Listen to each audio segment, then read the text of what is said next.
So I think an important thing, this is part 2, but I think an important thing is to have compassion for police officers, because I believe compassion is the most productive energy in the universe. And how is compassion created? You take the hate, the pride, stuff that like bothers you that's going on with the world, and you combine it with love. And I believe that creates compassion, which gets you out of it gets your ego out of the way and helps you move straight towards the goal. Your goal could be not getting a ticket. Your goal could not be dying. Instead of like you pick being right over dying. Yeah, I don't want this cop to throw my ass on the ground right now. Situation. So I want to talk about an example where I, all my life, don't resist. All my life, don't resist. You just comply. I just complied. All my life that was a thought. And then I had written this letter when I was first spending time on one of the local college campuses that I'm going to be able to go wherever I want into the world. Nothing's going to stop me, da-da-da-da. I go onto the campus 3 miles from where I grew up, and a police officer stops me. And I was just going, the library was closed, I was walking. He was looking at me and everything, and the guy approaches me and he's talking, and a lot of times they're fishing. I don't even know if there's people that were fucking around on campus.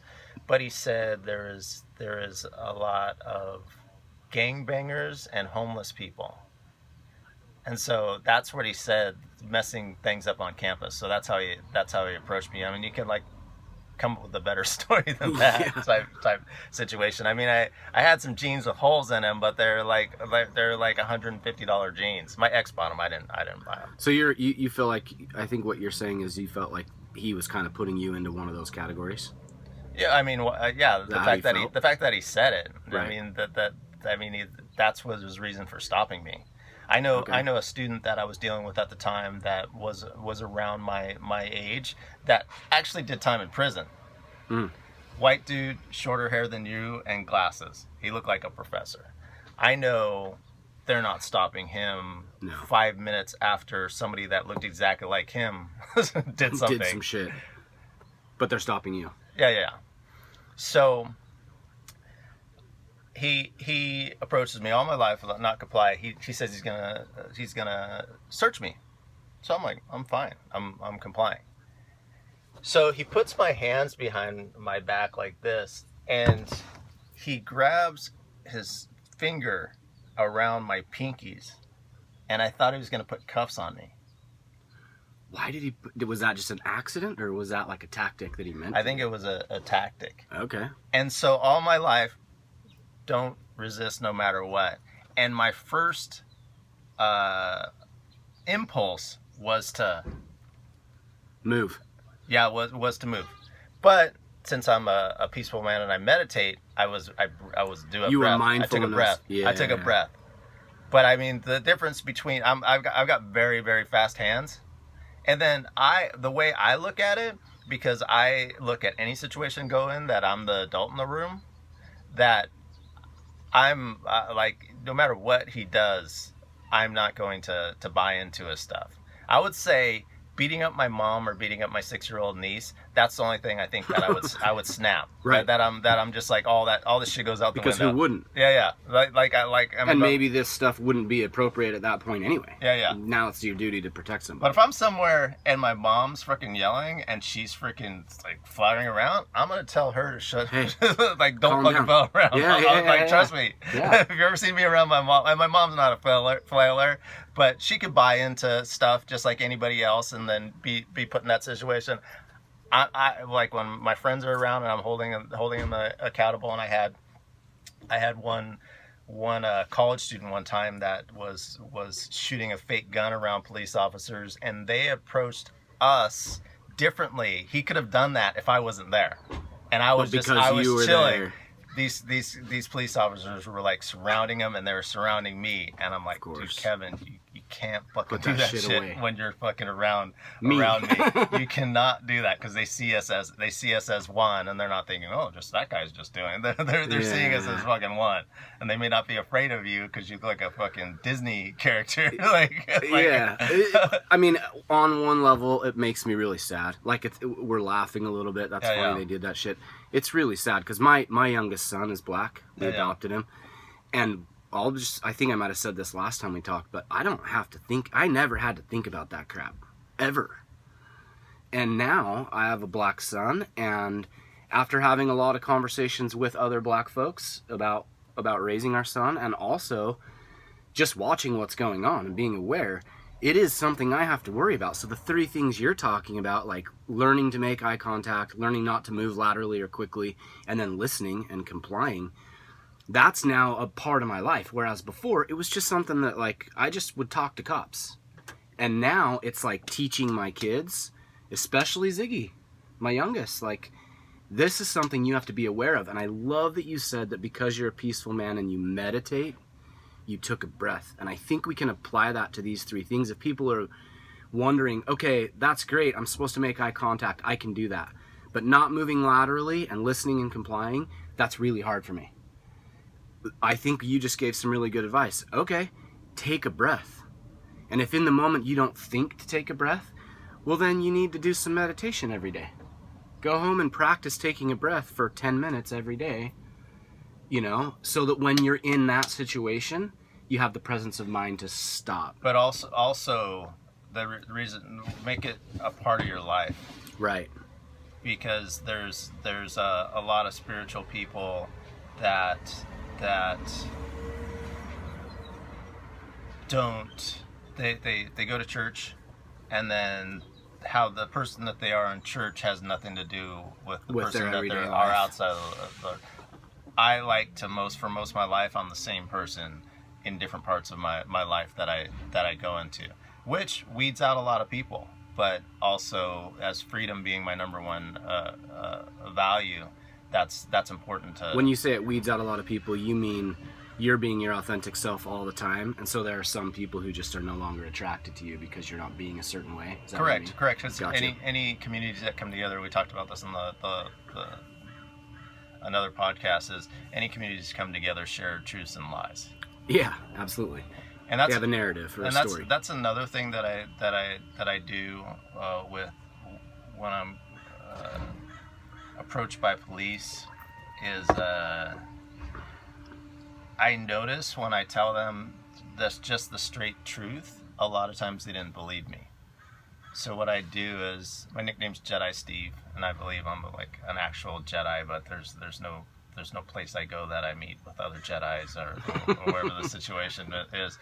But I can tell, like, when somebody's lying and telling the truth. And I in order to live my path, I had to learn that to protect myself from being around certain types of people. So when a police officer approaches me, I find out what their cadence between lies and truth is, and then I tell them the truth, and then I throw some lies in there so I'm more believable. That's super interesting. Because everything's about rhythm. The universe is about rhythm. So it's like getting in tune with a rhythm. So for instance, one of the things that I don't know if this is part of their protocol, but police say all resistance will be met with force. Right. So imagine, and you may think that's okay or not okay. But imagine, but imagine if I went into my dating with that. Like, I was like, yeah, like, I like women, and all resistance will be met with force. What a good point. Like, how would you look at That's pretty rapey, would you dude. look at that same thing? So when I'm talking to a police officer, I'm gonna finesse them just like if it was a woman. There you go. I'm gonna seduce them to the racial profiling of what's going on. Because if we're talking about, they're stopping me for attempted murder, they're talking for the situation, and one of the stories they're looking for a dude that robbed a store down the street. Yeah, perfect. You fit situation. the profile. And I'll give you another example of something that I had said at some point. A police officer stopped me and this was a time for the attempted murder, and he goes, "What were you doing 3 days ago?" And I live in the fucking moment, and I rarely schedule stuff, and I don't go off of a schedule. Mm-hmm. So for me, asking me what I did 3 days ago is just like asking a 3-year-old what they did 3 days ago. You're like, I don't know, man. I was where I was. and then I was like, so what did I do 3 days ago? And they go, what did you do 3 days ago?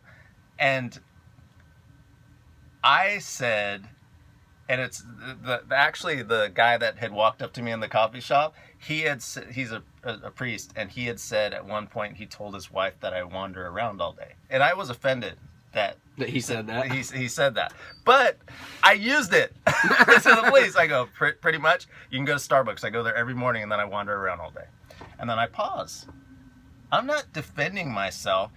They gotta figure it out. You gotta throw me random, what did you do 3 days ago? Like, I say I'm at a party, that turns out what I learned several days ago by talking to another police officer. That was where the attempted murder situation happens. I could have just said, oh, I was at a party a couple days ago. And then they're thinking you were at that party.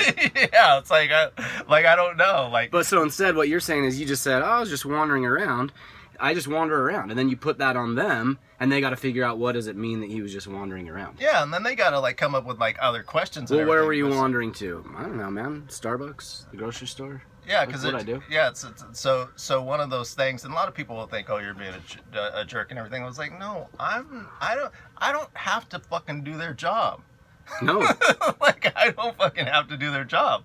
I'm not, I mean, I didn't grow up in the hood, and I don't necessarily buy into the snitch situation. I mean, I'll decide whether I want to, like, report somebody or not report somebody based on my own thing, but I'm not fucking snitching on my fucking self, especially when I fucking didn't do anything. Hell no.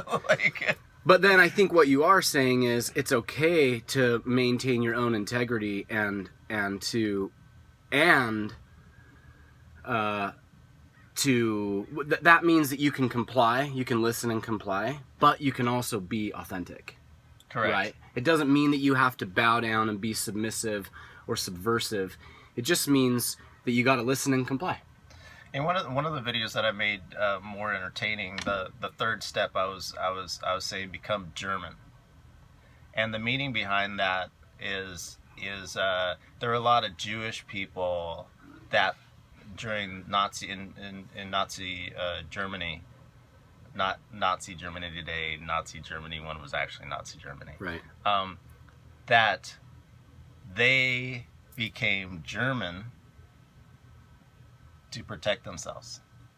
Have you ever been to a Jewish wedding or? Not a Jewish wedding, no. I wish.